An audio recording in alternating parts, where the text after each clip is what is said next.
여러분, 아직도 부동산 시장에서 헤매고 계십니까? 이제는 여러분이 승자가 되십시오.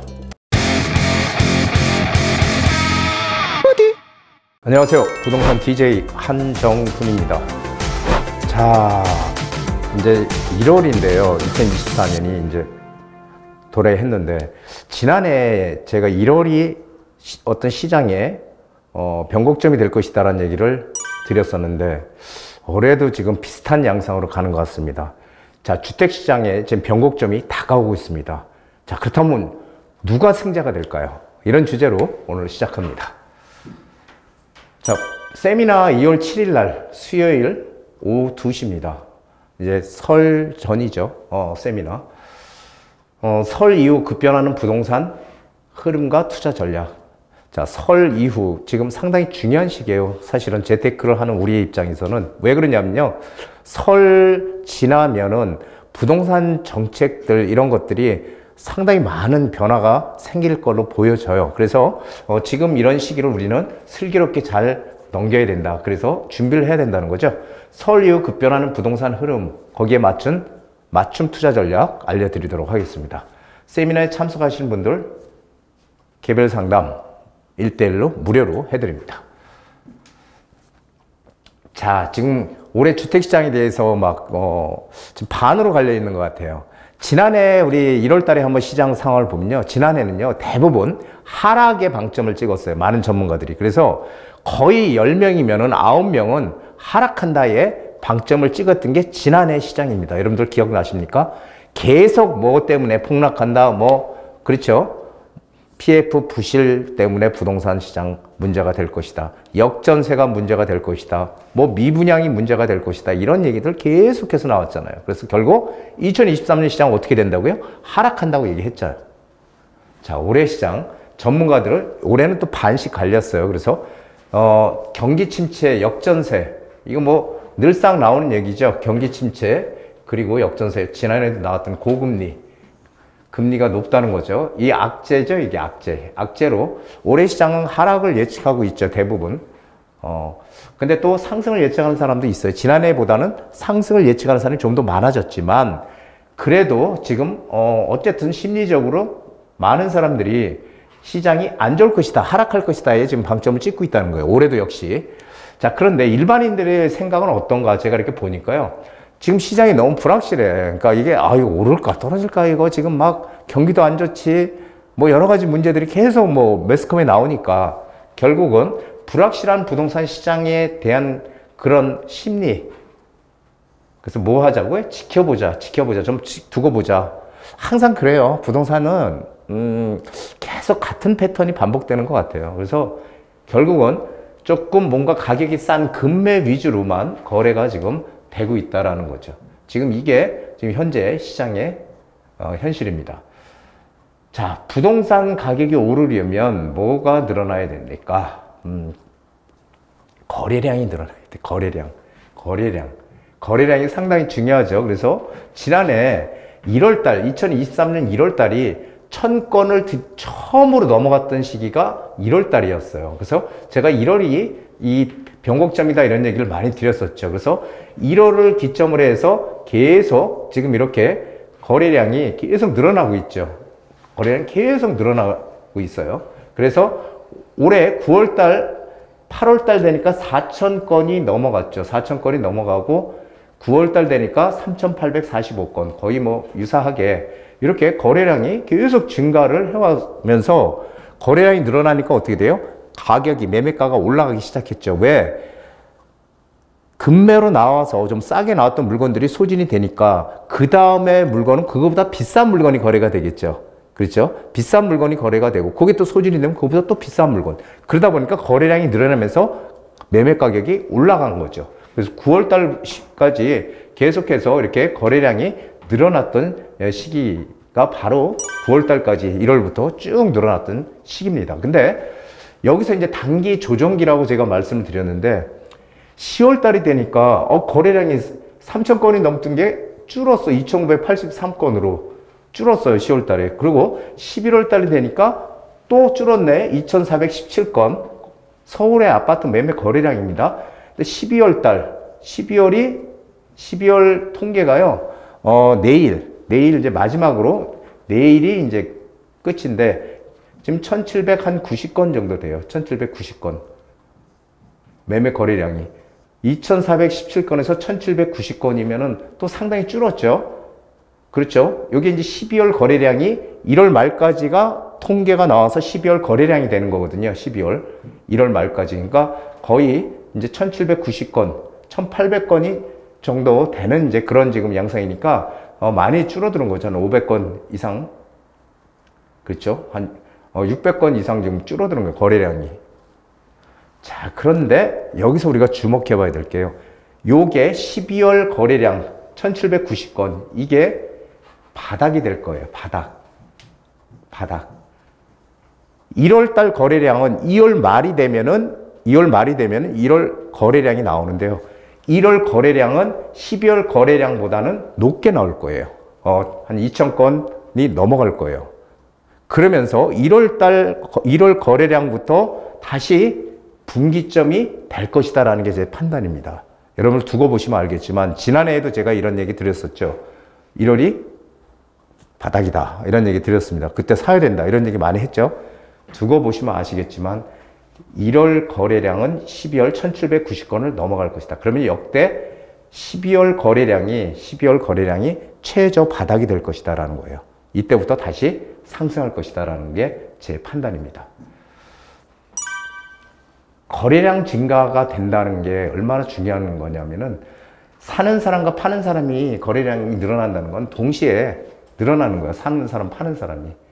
근데 언제 거래량이 늘어날까요? 거래량이 늘어나는 시점은 뭔가 변화가 시작되는 시점이에요. 뭔가 시장 분위기가 바뀔 때, 어떤 이유로 인해서 시장 분위기가 바뀔 때 거래량이 늘어난다는 겁니다. 거래량이 늘어난다는 건 또 뭐예요? 집값이 현재보다 더 비싸진다는 얘기예요. 거래량이 늘어날수록, 그렇죠? 더 오를 거란 얘기죠. 사는 사람만 늘어나고 파는 사람이 안 늘어나면 어떻게 돼? 거래량 안 늘어나요. 사는 사람이 많고 파는 사람이 적으면은 어떻게 돼요? 가격이 올라가겠죠. 매매가가 올라가죠. 물건이 없으니까. 그래서 이게 거래량이 늘어난다. 이렇게 그냥 외워두시면 돼요. 거래량이 늘어나면은 계속 늘어나는 걸 본다면 우리 집값도 올라가겠구나 라는 생각을 하셔야 되는 거예요. 그래서 거래량 증가가 상당히 중요한 의미를 우리한테 준다는 거죠.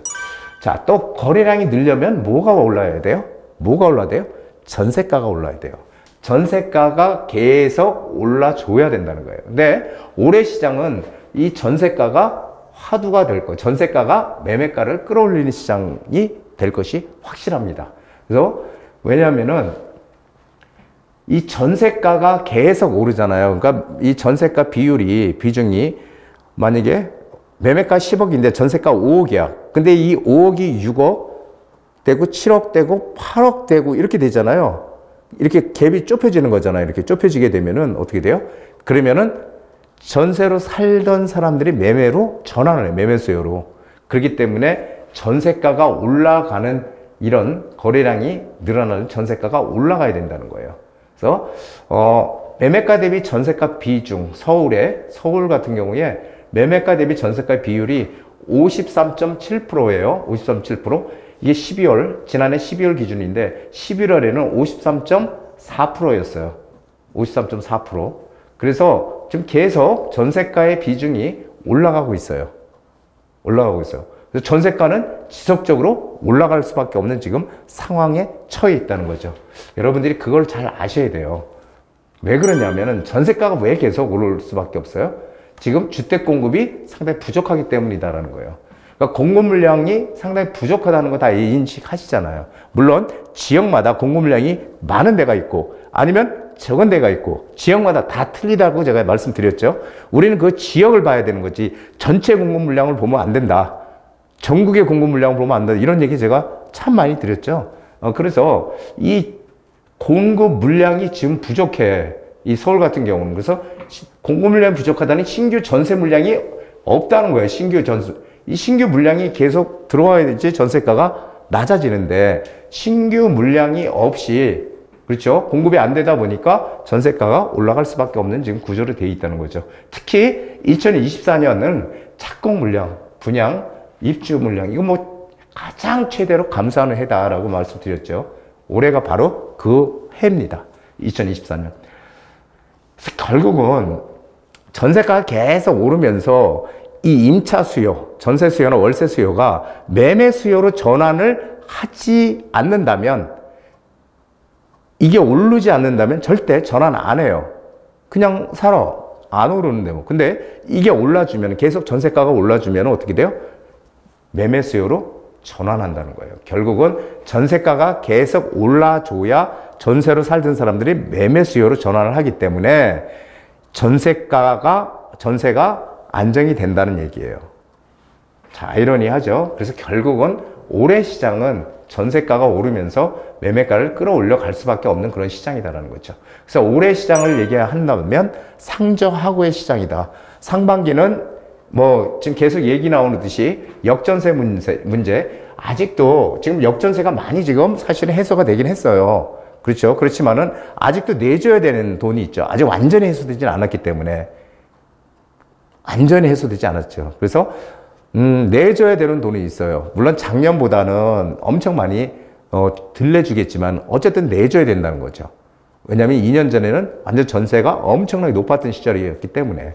그래서 역전세가 해소는 지금 많이 됐지만 아직까지 100% 해소된 건 아니다라는 거죠. 그래서 역전세, 그 다음 PF 부실, 고금리, 뭐 늘상 얘기했지만 지난해 똑같이 다 나왔던 얘기야. 이런 악재가 아직도 지금 존재하고 있다는 거죠. 그렇게 되는데 3월이 지나면은 악재는 서서히 해소될 거예요. 왜냐하면은 미국이 기준금리 인하는 이제 시간 문제죠. 이거 분명히 그 3월이나 5월 중에 인하할 것이다 라고 지금 예측을 하고 있습니다. 전세가는 계속 올라가게 되죠. 전세가가 올라가면 자연적으로 역전세는 해소가 되는 겁니다. 그렇죠? 역전세는 해소가 되는 거예요. 정부의 부동산 대책이 지금 나왔죠. 나왔습니다. 근데 아직까지 그 대책에 대해서 그렇게 크게 반응을 사람들은 많이 안 하는 이유는 뭐냐면은 과연 이것들이 대책은 나왔는데 이게 빠르게 실행이 될 수 있을까라는 의문점을 가지고 있는 거죠. 그렇죠. 그래서 긴가민가 지금 하고 있는 거예요, 한마디로. 그래서 이런 효과가 상승 기조로 바뀌는 효과가 3월이 지나면서부터는 상승 기조로 이제 바뀔 것이다, 시장이. 두고 보십시오. 바뀌니까. 제가 조언을 드린다면 지금도 계속 하락 타령하고 있는 하락한다 사지 마라 이렇게 얘기하고 있는 사람들 믿지 말라는 거예요. 그런 사람들은요 10가지의 긍정 요소가 있고 9가지의 긍정 요소가 있고 1가지의 부정적인 요소가 있다면 19가지의 긍정적인 요소는 다 제쳐두고 1가지의 부정적인 요소 가지고선 큰일 났다고 얘기하는 사람들이에요. 그런 사람들하고는 절대 가까이 또 하면 안 되는 거예요. 항상 우리가 세상을 살면서 꼭 재테크가 아니더라도 긍정적인 마인드로 항상 긍정적인 오픈 마인드로 살아야지 이렇게 계속 부정적인 생각을 가지는 사람들은 될 것도 안 돼. 여러분들 항상 긍정적인 마인드로 우리는 가져야 됩니다. 그래서 이런 하락론자들 절대 믿지 마세요. 오히려 손해를 볼 수밖에 없다. 이 사람들 얘기 들었다가는. 그래서 실제로 유튜브나 이런 데서 하락한다고 얘기했다가 집을 팔고 했던 분들 제가 이게 상담을 해보면은 어떻게 그런 사람 말을 믿고 멀쩡한 집을 갖다가 팔고 결국은 잘못 팔았다고 그렇게 얘기하는 분들 꽤 많거든요. 자기는 철석같이 믿었다는 거죠. 그러니까 그런 우를 범하지 말아야 된다는 거예요.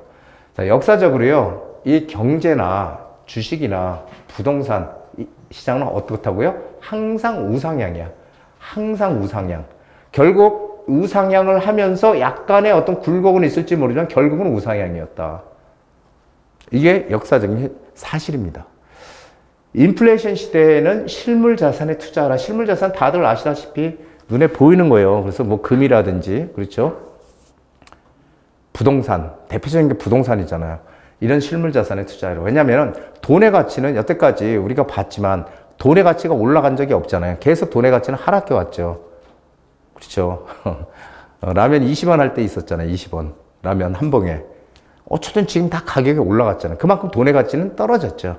그래서 현금을 가지고 있으면 안 되고 우리는 현금을 실물 자산으로 바꿔놔야 되는 거예요. 이거는 뭐 기정사실이에요. 이건 절대 부인할 수 없는 현실이거든요. 사실이거든요. 그래서 현금을 다른 자산을 바꿔놓는 그런 것이 바로 재테크입니다. 돈의 가치는 어떻게 왔다? 계속 하락해왔고요. 앞으로도 계속 떨어질 겁니다. 그래서 이렇게 은행에다 돈을 넣는다든지 아니면 뭐 가끔 집에다 금고에다가 현금 넣는 분들은 그거는 잘못된 생각이죠. 그걸 어떻게든지 활용을 해서 재테크를 할 생각을 해야지 돈을 가만히 놔두면 어떻게 된다고요? 현금으로 놔두면 하락하는 거예요. 자, 재개발, 재건축 시장도 양극화는 필연입니다.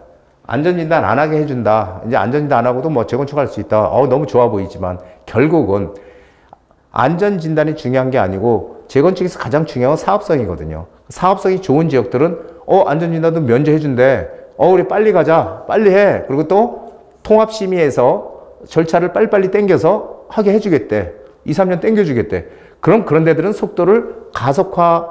가속도를 낼 수 있겠지만 사업성이 떨어지는 데들은 아무리 그렇게 해줘봐야 추가 부담금 나중에 만약에 5억씩 내고 막 이런다면 주민들이 동의하겠습니까? 안 돼요. 그래서 이 재개발, 재건축 시장도 뭐가 된다고요? 양극화는 필연이에요. 그렇다면은 우리는 재개발, 재건축에서 어디를 찾아야 돼요?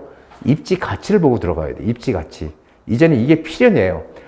그냥 예전에는 입지가 뭐 좀 떨어져도 재개발하니까 가격이 오르겠네? 좀 올랐지? 그러면 팔지? 이렇게 생각들을 많이 했죠. 저도 마찬가지였고. 근데 앞으로는요, 재개발에 입지를 보고 들어가야지 무조건 재개발 어디 지정됐다 그래가지고 저 외곽 지역이나 이런 데 잘못 갔다가는 되지도 않는다. 특히 지금 정부에서 재개발, 재건축으로 물량을 대규모 공급을 하기 위해서 각종 불필요한 요소들, 재개발을 더디게 하는, 재건축을 더디게 하는 요소들을 지금 없애려고 하지만 그런 것들이 과연 쉽게 그렇게 되지 않는다는 거. 왜냐하면은 사업성이 없는 데는요, 아무리 정부에서 지원을 해준다고 해도 안 돼요. 지금 어마어마하게 많이 지정해놨잖아요, 지금. 그 많은 지정해놓은 데들이 다 진행이 된다고요? 천만의 말씀. 거기서 될 것만 될 거예요. 그래서 우리는 항상 뭐를 봐야 된다? 입지 가치를 최우선으로 봐야 돼, 이제 앞으로는. 입지 가치를 최우선으로 보고 거기에 들어가야지 싸다고 아무 데나 가서 사면은 안 된다. 다 되지 않는다. 꼭 기억하시기 바랍니다.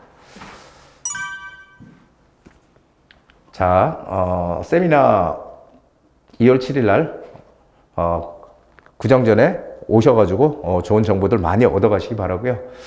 자, 여기 좋은 말이 있습니다. 성공은 준비와 기회의 만남이다. 이거 정말 의미가 있는 것 같아요. 왜냐하면은 성공하는 사람들은 항상 준비가 돼 있어야 되고요. 왜? 준비가 안 돼 있으면 기회가 와도 기회가 왔는지도 모르거든요. 그냥 지나가 버려. 근데 준비를 하고 있으면 그 기회를 잡을 수 있다는 거죠. 너무도 당연한 정말 좋은 얘기입니다. 콜린 파월이 얘기한 성공은 준비와 기회의 만남이다. 여러분들 꼭 성공하시기 위해서 준비가 돼야 된다. 그래야지 기회가 왔을 때 탁 움켜잡을 수 있다는 겁니다. 자, 여러분들 오늘도 행복한 부자 되세요.